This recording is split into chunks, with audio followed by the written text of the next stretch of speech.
Sunbracers are hands down the best ad clear build for Warlocks that you can bring into Crota's End on day one. And arguably, there are two very different yet effective setups when using Sunbracers. So in this video, I wanted to go over both setups so that you guys can decide which one fits your playstyle better and run that. The first build, which you guys can see on screen right now, is my personal favorite setup. In general, I would actually argue it's a bit weaker in terms of its survivability and the overall ability cycle, but much better at the mid game in terms of movement, comfort, ease of use, things like that, which is why I tend to prefer it. The main thing we are relying on here is getting health back via cure from our grenade final blows. We do also still have the ability to get restoration through fire sprites we create, and in this setup, our mods are much more important for returning our melee ability, so we can always proc Sunbracers.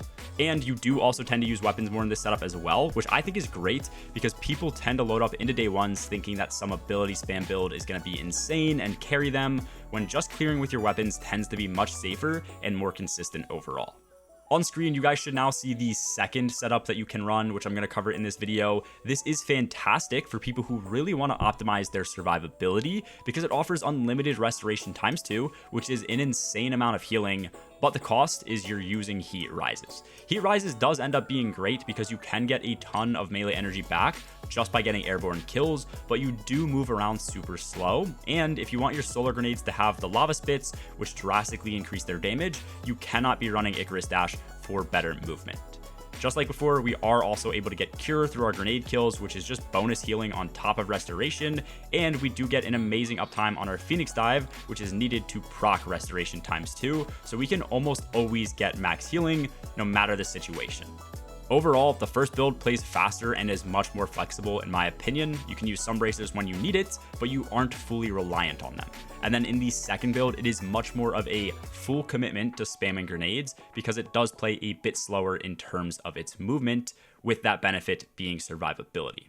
I am going to be going over each subclass layout first and then the mods, since the mods are the same on both builds. But before I do, if you guys do enjoy the video or either of the builds, make sure to drop a quick like and sub down below. It helps me out a ton. We're super close to 80k subs on the channel and it's completely free.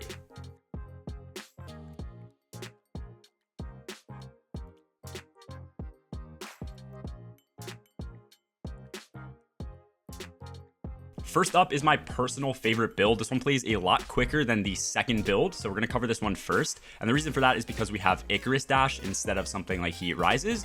But the negative to this is we cannot get restoration ×2. We're limited to ×1 restoration in this build, so it's less survivability. For our super, we're obviously on Well of Radiance. For our class ability, I tend to run Phoenix Dive if I'm playing like solo or I don't really need to give a Rift to my teammates. Otherwise, if I'm sitting down somewhere and defending an area, Healing Rift is by far a better option. For your melee, always run Incinerator Snap with a Sunbracer build. We shoot off 5 projectiles with this melee, each of which do 20 Scorch stacks. So as you're going to see in a lot of the background gameplay, I will snap directly under an enemy or right at the ground in front of them, and that's going to ignite them, pretty much guaranteeing me the kill even if the melee projectiles themselves aren't getting that kill. And then after this, you're obviously running solar grenades. The main thing with both builds as well with solar grenades is we're running Touch of Flame. With Touch of Flame and solar grenades, these are going to last longer, and then they're also dealing more damage because they periodically send out these lava spits, and those lava spits do way more damage than the base grenade. So this does a ton of damage, it's way better for ad clear overall, and we get increased duration here. Second to this, as I already mentioned, with this setup, we're running Icarus dash. We just use this purely for the movement. We also don't really want to rely on Heat Rises in this build because Heat Rises does slow you down. So not only are we faster by not proccing Heat Rises, we also get this bonus movement in air dodge that we can use to help us move around. When it comes to your fragments, I always recommend running Ember of Resolve. With this, Solar Grenade Final Blows cure you. This is amazing. We're constantly getting Solar Grenade Final Blows, so we're constantly getting chunks of health back. After this, I do like running Ember of Mercy so that anytime I pick up a fire sprite, I'm granted a restoration. And then with that, we use Ember of Searing so that scorched target final blows grant melee energy and then also create those fire sprites for us to pick up. And then fire sprites give grenade energy if we need that ever as well. Lastly, since fire sprites do technically give restoration ×1 and we're using a ton of solar abilities and even a solar weapon in this build, Ember of Empyrean will also allow us to infinitely maintain restoration ×1 as long as we keep getting those final blows. Some alternatives to this build that I would swap out for either Ember of Empyrean or potentially Ember of Mercy, because we don't always really need the restoration. First is going to be Ember of Ashes. This will help us apply more Scorch stacks to targets. If you somehow whiff a bit of your melee, this will still help you cause those ignitions. And then also with the lava spits and your grenades, these will reach ignitions faster on enemies. And then after this one is just good old Ember of Torches. That way when we use our melee ability, which happens very often, we do also get the Radiant buff, increasing our weapon damage and also giving us anti-barrier for our weapons. Obviously, if you're subbing out something like Ember of Mercy for something like Ember of Ashes here, then Ember of Empyrean really doesn't do much for you. So you might as well just throw on Torches and have this secondary looking setup where Searing still helps us get our melee back. And then we're also getting really good healing through the Cure through Ember of Resolve.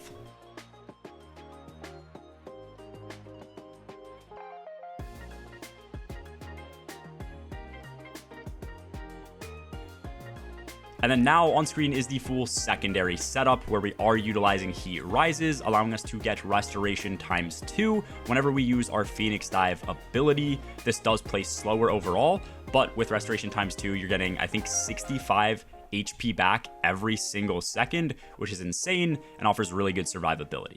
For your super, once again, obviously you're on Well of Radiance. After this, you do need to be on Phoenix Dive. This is what lets us get Restoration ×2, so you do not want to have Rift on here. And then, as I already explained, in case you're skipping around, we do always use Incinerator Snap with this build. With Incinerator Snap, we can throw 5 projectiles out with our melee. Each of those projectiles is capable of applying 20 Scorch stacks to enemies, and 100 is needed for an ignition. So we can easily snap at the ground in front of an enemy, and even if the melee damage doesn't kill when under power, the ignition will. So this is extremely good and useful to proc Sunbracers, and then obviously we are utilizing solar grenades for Sunbracers as well. Just like in the other build, we are still using Touch of Flame as one of our aspects. With this, our solar grenades are going to become enhanced, increasing their duration, which increases their total damage. And then they also now periodically emit these blobs of lava. Those lava blobs do way more damage than the base grenade, so this is extremely useful, and you definitely want to have this on.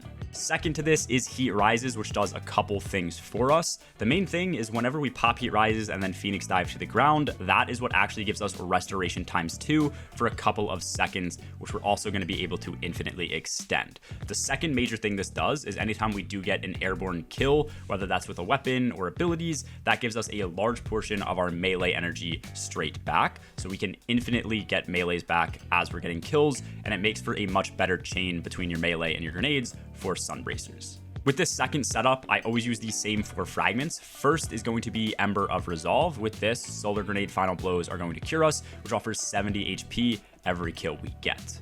Ember of Singeing is up next. With this, anytime we scorch an enemy, we are getting much faster regen for our class ability. That's going to feed directly into Phoenix Dive. It is 300% additional base regen, and with a very short cooldown on Phoenix Dive, it makes a very big impact. So for whatever reason, if we do happen to lose Restoration ×2, we can easily use our Phoenix Dive again to proc it.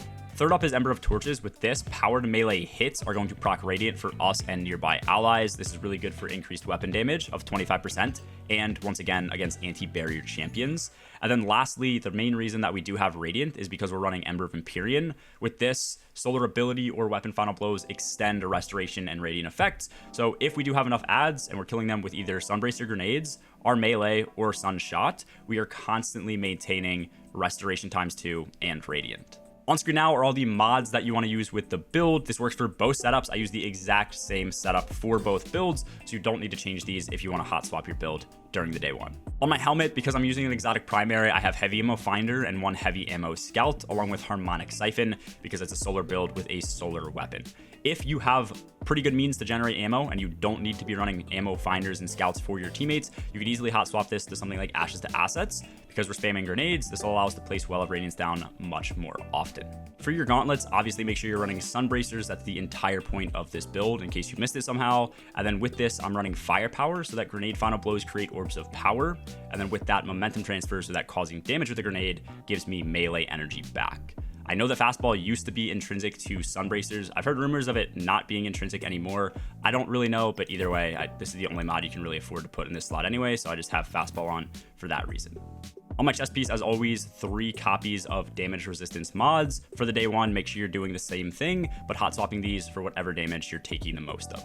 On my legs, recuperation, even though we have tons of healing with the build, is going to offer even more. Every time we pick up an Orb of Power, this is another 70 HP straight back. And then I do also have invigoration, so that I get a portion of my melee back for every Orb of Power I collect as well. And then lastly, stacks on stacks, just to keep my armor charge stacks very high, which I'll use for special finishers. Lastly, on my class item, I'm running Outreach so that I can use my class ability to get melee energy back, which is super nice if you just need to top off the rest of your melee ability.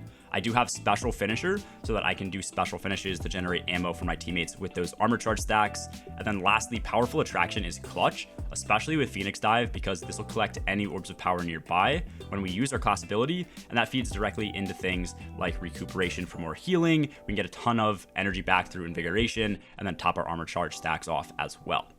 That is basically it for the video. I think these builds will be insane for most players going into the raid, especially for the first two encounters where there's likely high ad density and then also tankier enemies to kill. As I mentioned, I will more than likely be rocking the first setup, and the only other thing that I should mention again is that if you guys haven't practiced using the melee on the ground right in front of an enemy, it is a major game changer, so maybe get used to proccing Sunbracers that way. And then also, when on heat rises, spamming jump while throwing grenades does count as airborne kills to give melee energy back, so that is going to be better in my opinion than sitting around and floating. I stream over on Twitch most nights. If you guys are watching this video when it comes out, chances are tonight I should be going over all my day one loadouts on stream. A link to my Twitch is down in the description below if you guys do want to come and hang out over there. As always, have a good one, guys. Peace.